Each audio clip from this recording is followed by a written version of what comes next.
This is Pod Populi, podcast for the people.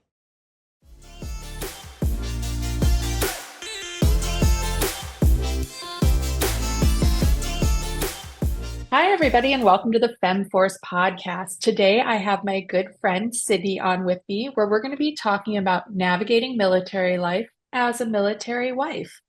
So, Sydney, I met in Malawi, of all places, in the middle of East Africa, on a girls' travel trip with We Are Travel Girls back in 2019. And we were roommates and we stayed super close. And she was living in San Diego at the time, working in corporate life, and is now living in Kansas, being a mom and a military wife. So welcome to the podcast. Sydney, tell our listeners just a little bit about you, what your background was and how you ended up in Kansas, Missouri. Hey, everyone. First off, thanks for having me on. So, I met my husband 12 years ago. So we've been together for 12 years now. Goals. So my military wife story might sound a little different than the average one that you hear, because we were together for quite some time before he came to me one day and was like, I think I'm enlisting in the military. And You're like, at that "Excuse me?" point, I'm like, okay, not a bad idea. But nonetheless, I was really accepting of it because for so many years, he had been very supportive of my dreams, my career, everything that I had wanted to accomplish. And I knew that this was on the table for quite some time before he actually pulled the trigger on it and did it. And I had time to really mentally prepare myself. But I think, as any military spouse can say, like, nothing will ever fully prepare you for it until you're in it and in the thick of it. So that's kind of how we ended. That is how we ended up here in Kansas. Prior to that, I had graduated college as a communication major with a minor in digital and social media studies. So I worked in marketing for a really long time and then ended up in Costco, I think somewhere around 2016. I can't exactly remember, but I started working at Costco and had every intention on climbing the corporate ladder there. And I really loved my job. I still love Costco. Still And would we all go love back. Costco. Yeah. I mean, how could you not? But I would 100% go back to that if I could. But when my husband took his position in the military, that reality of having a job where I would constantly have to move around every 3 years, it quickly dawned on me that that wouldn't really be feasible, especially with where we were getting sent on our first assignment. We're like smack dab in the middle of Kansas, and the closest Costco is 2 hours away. So Yes, a little different. Definitely. So that wouldn't work out. So I quit my corporate job and we had our first baby, Maverick. She is now a year and some change old. And I became a stay-at-home mom for the first year of her life. And that was an experience, to say the least, because this is coming from a girl who's been like workaholic, go, since On the grind, yeah. on the grind since like I was out of college, and I love to work. So that was a big shift for me, going from San Diego, which is big city vibes, moving to a really small town, Fort Riley, Kansas, becoming a stay-at-home mom, full-time wife, running my household. It definitely was an adjustment. Yesterday was actually our 1-year anniversary here in Kansas, surprisingly. Happy Kansas So anniversary. we survived a year. And I lasted a year being a stay-at-home mom. I now have a work-from-home job. What was your initial thought? Because I was lucky enough, I got to come out and I visited Fort Riley. I was on a husband hunt, looking around the base. And it's like it's not even little, it's like a full-on town. I think when we think of military bases, we think of like a walled off area, and then you'll have like little stands, and then you guys are living I've Yeah. been barracks. I don't even know what you would like, what the imagination Military comes to housing. mind. Yeah. Yeah, military Completely housing. different than what it actually is. Yeah, so it's literally it's like a town in itself. So I'm on year 2 of military spouse life. This is my first full year actually living on a military installation. The first year of this journey, Max was my husband Max. He was in basic training in AIT for almost a whole year. So I was still home in San Diego. Still had my tribe around me, Yeah. was still living in the environment that I was completely used to in our home and whatnot. And then we come out here to Kansas. And I think as a person who's traveled a lot in their life, like I treated it the same way where I was like, you just have to go in with an open mindset. Because one of the things that I had learned leading up to it was if you jump in there already with a negative mindset, then you're going to have a really hard time getting there. From what I understood, Fort Riley is one of those military installations that some people either love it or some people really hate it. And so, with it being so in the middle, like there really isn't one or the other, I kind of put the blinders on coming in here. I didn't join any Facebook groups right off the bat. Did not try to find out too much about it other than really focusing on the positives. And after a year of being here, I have really grown to love it. It's definitely a small town. So it's a shift going from somewhere like San Diego to just really small town vibes. You have to like just take it down a notch in so many Yeah. ways. Yeah, and get used to it. But I've been really appreciative of it because it's given both of us this environment to raise our daughter kind of in this space where we just have more time and a way to focus on her and just live a really wholesome life. And I think for the season Those that we're in Midwest right now, values. yeah, and it has been amazing. And everybody in Kansas is so nice. Not that Californians aren't nice, not that people in San Diego aren't nice, but it's just on another level. Like the Midwest values really, it's a thing. Like I have not encountered one rude person out here. Everybody's just like super helpful, very nice, very caring. And that's even off Fort Riley. That's just in the town surrounding us Mm. here. We've had a great experience. So coming into it, I just came in as neutral as I could be and with a mindset that I needed to give myself the opportunity to form my own opinion of what I thought of it at that point. And you can't really come at it with, well, now I'm going somewhere where there isn't this to do or there isn't that to do. Like you have to find the beauty of it and find the things to do. And I think contrary to popular belief about Kansas, especially Fort Riley, there's actually a ton of things to do around here. There's a lot. There's a lot to There's a lot of enjoy, stuff. and it's very green and beautiful, and I appreciate that about it.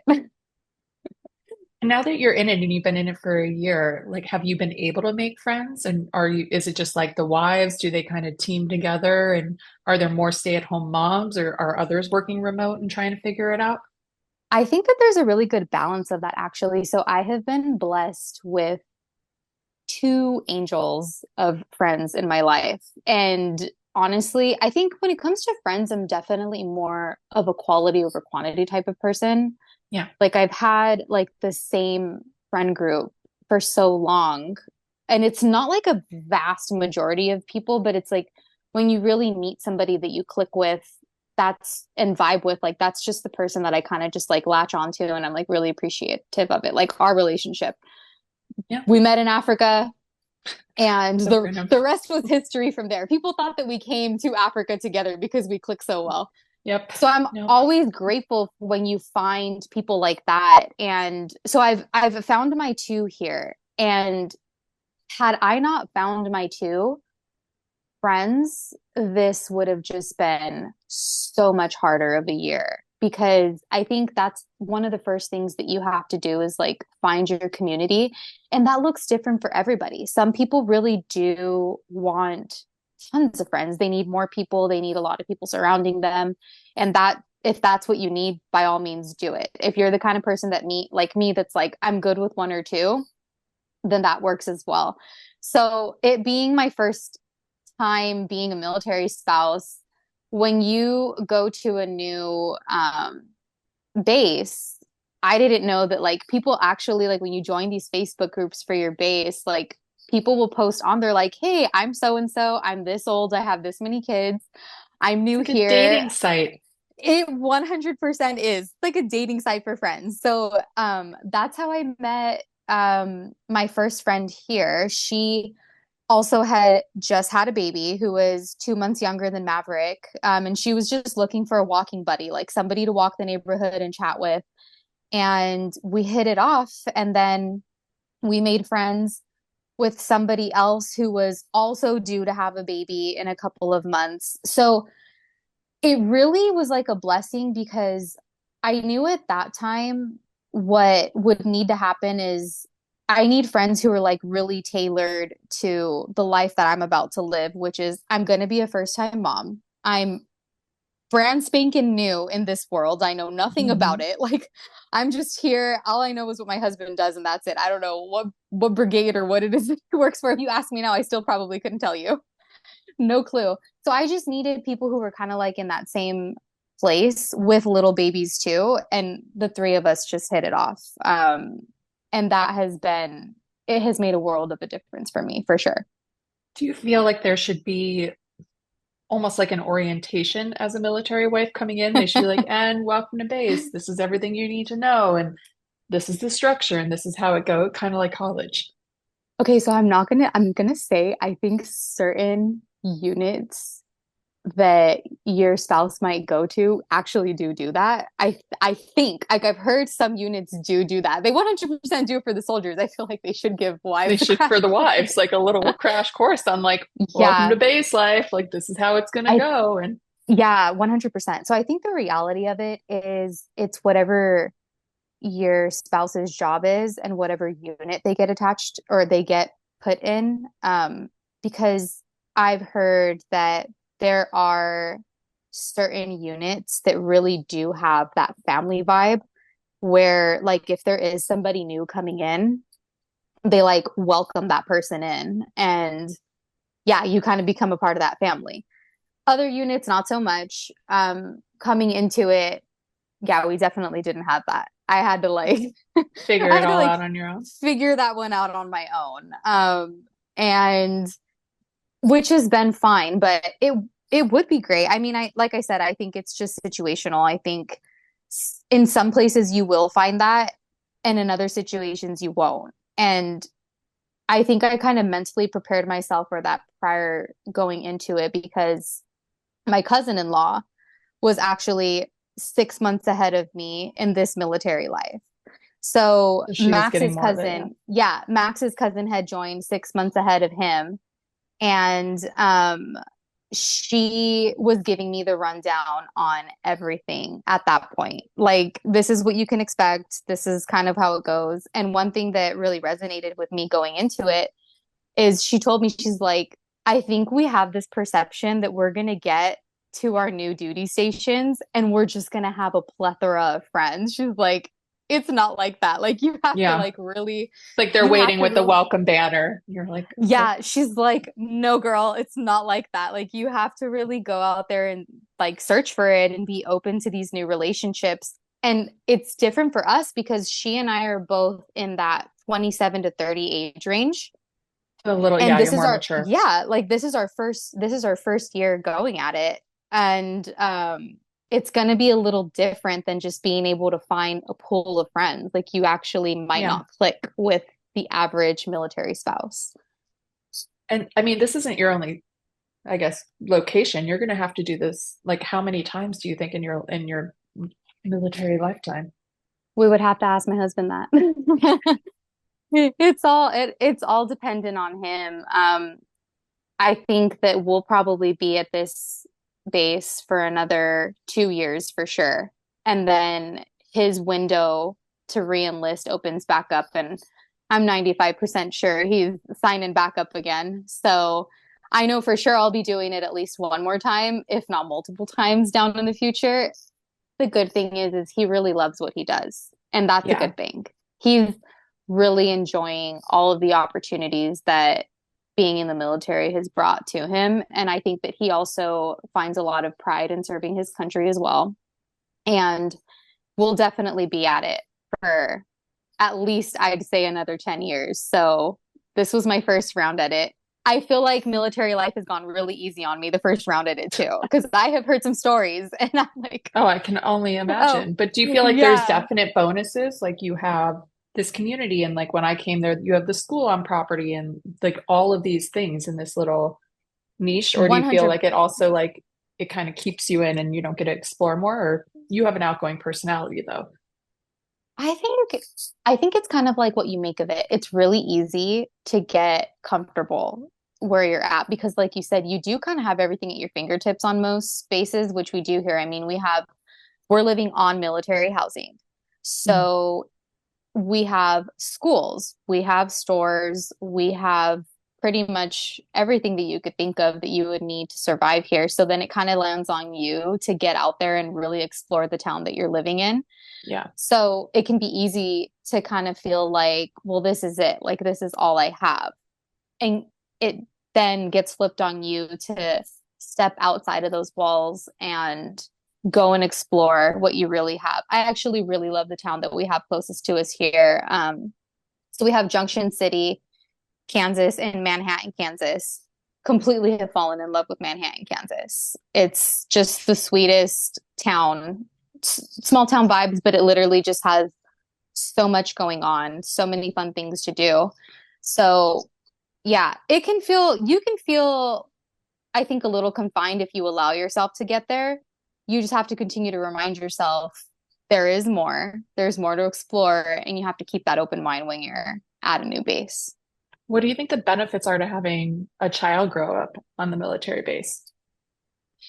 From what I can see, I mean, I imagine for her in the future, there's just like the opportunity of friends everywhere at The this point. plethora. I She's gonna mean, have global yes, connections. yeah, I love watching all the little kids, like even though she's too little right now. Like I just love watching all the little kids playing in the summertime or even throughout the season. I mean, they're out there playing in the snow because we get snow here too. And they just have like their little friend groups. And I think one of the benefits of growing up as a military child, it kind of gives you the opportunity to be really outgoing and open too, because with the same way that we're constantly moving, they're moving with us. Mhm. So they're also switching up schools. They're having to meet new people. They're in different environments. And I think that can be dependent on whatever your perception is for your own child. But I love that for her. I think that it's great that she's not going to grow up in one place She won't be like I did. complacent. 100%. I mean, I grew up in San Diego for 30 years and I stayed there for living. I stayed there for 30 years. It's Sure, not the I worst ventured off and place. traveled. I mean, it's San Diego, so it's not the worst place. I don't know why anybody would want to leave, right? But um I think that like so I grew up there for 30 years and because I had no reason to go anywhere and move anywhere, I didn't until I was obviously forced to. Yeah. Um but for her, I think it's just from a really young age, it's going to cultivate that strong mindset of this one place isn't the only place that exists out there to live. Like there are plenty of places to go and live and pick and see and choose from. And sometimes that might be stateside. Sometimes that might be getting to live in another country because sometimes you get to do that with the military as well. Personally, I love that for her. I really do. I think that those are some of the benefits is it really cultivates that strength in a child to be curious and want to explore different environments, meet new people, kind of give them that resiliency that it takes to start over in a new environment every so many years as well. So those are definitely the benefits. I'd say another thing of actually being on a military base too, again, my opinion in itself, I definitely have a sense of peace and safety living here Oh, on I can only post. imagine. Yeah, I can only imagine. Like I you know that don't lock anything the can happen doors, just anywhere. walk I around kind of know. thing. Yeah, I don't sometimes. Like there's times where I'm just like, whatever. It isn't like would I have done that at my house in San Diego? Heck no. Like Never. no, I'm like checking every window, checking every door, like and I mean, That's not to say that things don't happen on different installations, that, X, Y, and Z can't happen. Nothing is ever foolproof and safe, but is there Of a course not. heightened Yeah. sense of safety here where we're at? 100%. I mean, I Well, you're feel that surrounded by sense of legit safety for her here. tanks and Yeah. officers. Yeah, and MPs patrolling and just waving at you as they're driving by, making sure nothing funny is going on in the neighborhood. So that sense of safety, I don't really think, like, I never thought of that until I had a child of my own. And I got here with her when she was 3 months old. And just feeling that sense of not having a care in the world walking out my door with her and knowing that literally nothing is going to happen to me as I'm taking a walk around my neighborhood, that feels good. So I think that living on post, a lot of the times that can bring it, just for me, it's brought me that sense of peace. And everybody, even if you don't all talk to each other, everyone does look out for each other one way or the Yeah. other. I mean, like, if somebody sees something funky going on, they're not just going to let it go and let that happen. There's a really good sense of communication with one another in all the neighborhoods that are here. So I'd say that's another added benefit. It's just that extra layer of safety that you probably wouldn't get living off of a military installation. Oh, yeah. Do you have like a dream posting that you hope Max possibly takes one day in some place you could live? I know that the audience probably doesn't know about all the global bases there are out there, but there are quite a few. I am manifesting Vincenza, Italy for the Okay. next. It doesn't even have to be the next one. It can just be somewhere down the line. You're like, this is Italy where would we're be gonna my go. dream. Italy. Yeah. All right. Italy would 100% be my dream. That would be a full circle moment because, as you know, our original assignment before Kansas was supposed to be Germany. That was in that contract, ready to go, and things changed because we had to move Mhm. about 2 weeks before I gave birth. So the military was like, "You are not PCSing internationally." All the way over there. Yeah, you're gonna. Yeah, they're like, "You can't even fly. What are you thinking?" So that's how we ended up here in Kansas. But my full circle moment and my dream as a military wife, because I think it's like our husbands are the ones doing it, but obviously we have to live in it with them. So we have Yeah. we have our dream stations that we'd like to go to Little someday too. Italian baby, just sipping her 100%. espresso, Yeah, Italy would having a be biscotti.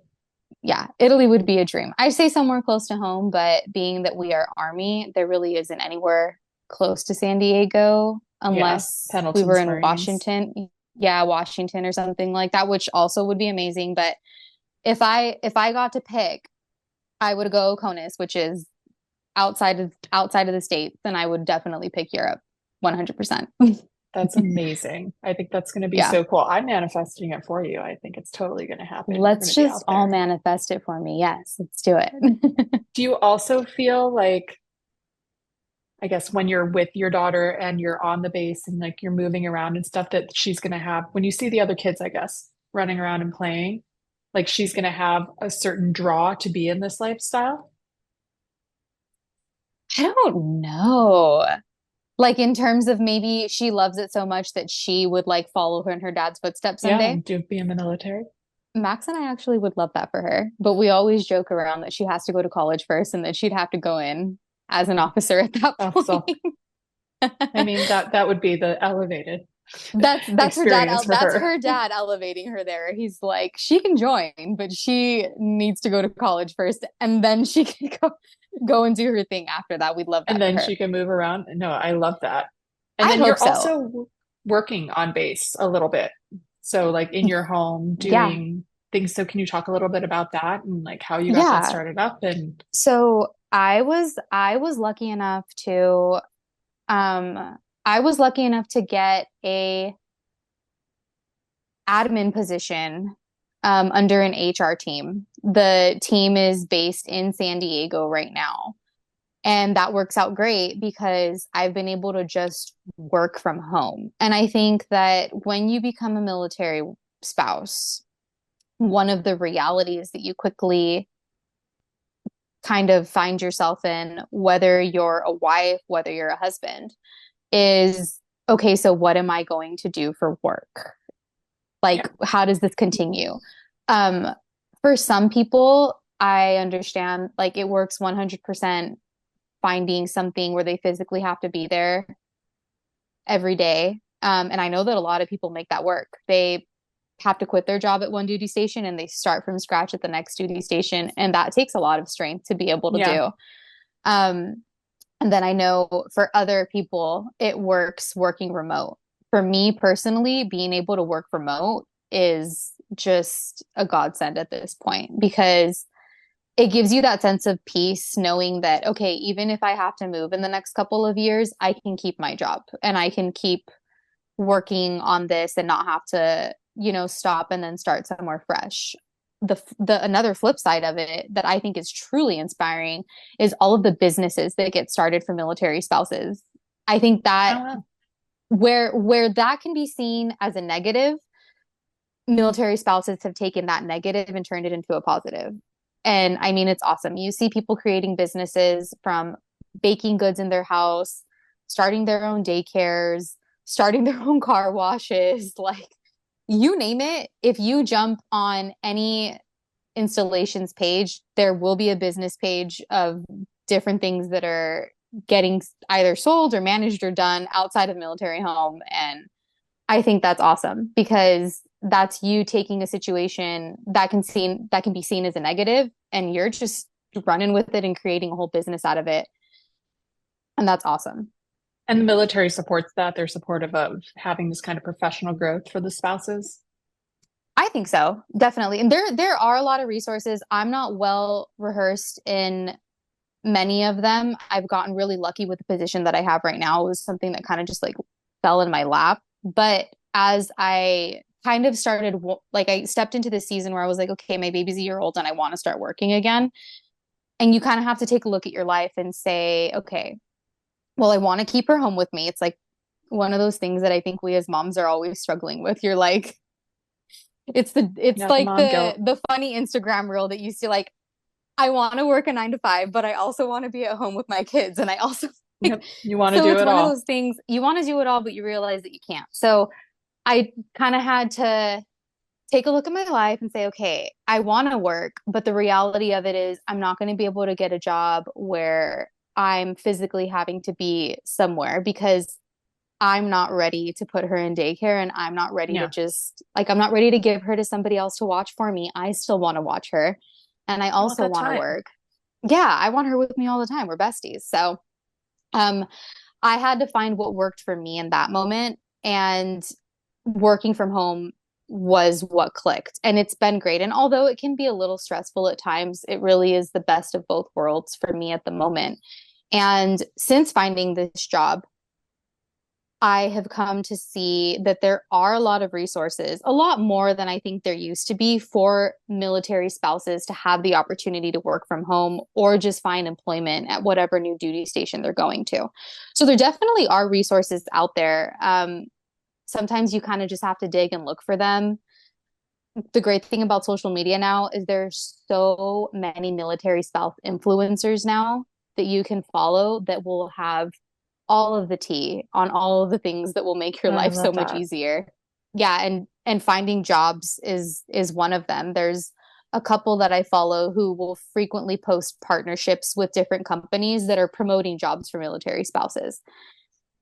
So I think that's great because we all need them. And sometimes when you feel like the resources aren't there, you just kind of have to look for them and they're there. Oh, yeah. I feel like being a stay-at-home mom is already such an underrated position. You're doing 5 million jobs, like for the unpaid wage of being a stay-at-home mom, and and it's got kind of a negative connotation, but 100%. I couldn't imagine having that and then having to worry about your husband who's also like serving your country, and if he gets deployed, how do you deal with that kind of emotional stress and like the unknown of what's going to happen or where 100%. He's going to go at any time? Yeah, the strength in military spouses is insane. I don't think you don't understand it until you live in it. So what you just said about stay-at-home moms, you hit every single point. Like, yes, girl, because I never understood the weight, the responsibility, everything that comes with being a stay-at-home mom until I became one. Yeah. And let me tell you, that year was the hardest job that I have ever had. in my entire life. It kicked my butt. Daunting, unpaid, like You are 24/7. Like it does not stop. And especially when you have little ones. I mean, it's definitely harder when they're at home with you 24/7 and when they're at the age where you're their whole entire world and they can't fend for themselves yet. So you are there caring for them, doing everything. Yeah, stay-at-home mom position, highly underrated, highly underpaid. Um, and it is tough. So if you couple that on top of having a spouse in the military and you get hit with a deployment or a rotation where they're going to be gone for an X amount of months, that stress is insane. I personally have not had to go through it yet. The longest that I've been apart from my husband has been 2 weeks. And let me tell you, in those 2 weeks that he had to go on this training assignment, I was like, I think the first week you kind of like, you go into fight or flight. You're like, okay, I gotta get through it. Just gotta get through it. I have no choice but to survive. I have no choice but to survive. Like, it has to happen. Like, all the things have It's to your own continue to happen. deployment. It's like you've been deployed and you're like, but I have a baby with me. Exactly. You're just like, you have to survive. So you have literally no choice. And I was not working yet at that time when this happened either. That it gave me this tiny little taste of what I should do when he deploys. And this is a really hot topic, I think, in the military community is, so do you stay where you're at when your spouse deploys for 9 months to over a year? Or if you have the opportunity to, do you go back home if there is home somewhere else? Go to your village. Like if there, exactly, like if you have that village. And I've heard that be a topic for a lot of families. And there's so many things that you have to take into consideration if that's going to be the decision that you're going to make. For me personally, after spending those 2 weeks on my own, I will be going back home. We got a tribe, not that like you said, you have a whole tribe. It's not that I don't think that I couldn't do it. I could. Oh, you 1,000% could. I just don't know. Work smarter, not harder. Exactly. And I 100% understand that that is not the reality for every single person. And my heart literally pours out to all the spouses that have had to survive 9 months, 10 months, over a year without their spouse being there. And they are working. They have not even just one child to take care of, but multiple children to take care of. The strength that military spouses carry to be able to literally pull it off and do it all and keep their sanity at the same time. And also your mind is still like, is my husband okay? Even if it's a non-combat deployment where it's just a regular rotation. I mean, you're still thinking about them. You're still missing them, that better half that, completes the household. My heart 100% goes out to all these spouses that do it, because I feel like you got a breath for a moment. Like we pulled out of Afghanistan and there was a breath for just feels like a heartbeat of like, we're not deploying like that. We're not in active war. And right now we're on a cliff of a geopolitical climate that isn't the best. And I mean, I think how do you deal with that? Like you just put it on and you're like, we're just not dealing with it until we have to. Do they 100%. Are there support groups for that within the military? So I can't speak for everyone, but I think, so within my two friends that I have right now, we definitely talk about it. And I think that the approach that we've taken with it is like, you got to have a good sense of humor with it and be able to laugh about a lot of the things that happen at times, because if you don't, I don't know, it can get really morbid. I think there's like no better way to explain it, but it can get really dark and you don't really want to let your brain go towards that. It's okay to put the blinders on and not have the TV switched on to the news all the time. Sometimes it's better to just talk with your own spouse about it. I don't know that there are support groups. I would assume that if we were like in an active wartime, there might be, and that might be one of those situations where you're leaning on your spouse's unit for support, for information, for help with one another. or on the friends that you've created on your own. That's like the one good thing about military communities. It's like once you've found your tribe, everybody really does take care of each other. And like for me, my tribe is made up of the three of us, and that's more than enough for us. And what that might look like, even if your husband is deployed, is you need a break, then you lean on your support group to give you that break. I mean, we watch each other's kids. If I'm feeling a little lonely in the mornings, one of the girls will come over and have coffee with me. Just those little things are what help you get through those tough moments. So whether it's just a regular rotation where your spouse is gone, or something where it's like a combat type of deployment, having your tribe and your friend group is what really allows you to continue to thrive. So going back to like, what's the solution for a long deployment? That's the debate between military spouses, and it's whatever's going to work for you. If you have that tribe back home, then I know of a lot of people that if their kids are young enough and it's not going to mess up schooling, or if they're homeschooled, whatever works, people do go back home. It's not always a possibility for everybody. Some people stay put right where they're at. And I think that's where the community that you've created where you're currently at, that's what comes into play. And that's what helps you survive for all those months that you're solo parenting on your own. Yeah. I mean, it takes a village. They say it all the time. Like, it 100% does. You hear that term a lot before having kids, and then you have kids and you're like, oh no, it 100% takes a village to raise a family. And a lot of the times when you're a military couple, you're at certain points, it's just you two. It's just you and your spouse, or you by yourself, making it work. And I don't really think that anybody could survive without that sense of community and without finding friends and finding the tribe, because it 100% takes a village. You could only do it all for so long until you're like ready to go crazy. No, I mean, I literally couldn't imagine. And I appreciate you being so open and sharing this with me and all of the listeners. But we're going to wrap it up. And I have one final question that I asked to all of my guests. So if you could give one piece of advice to your 16-year-old self, what would that be?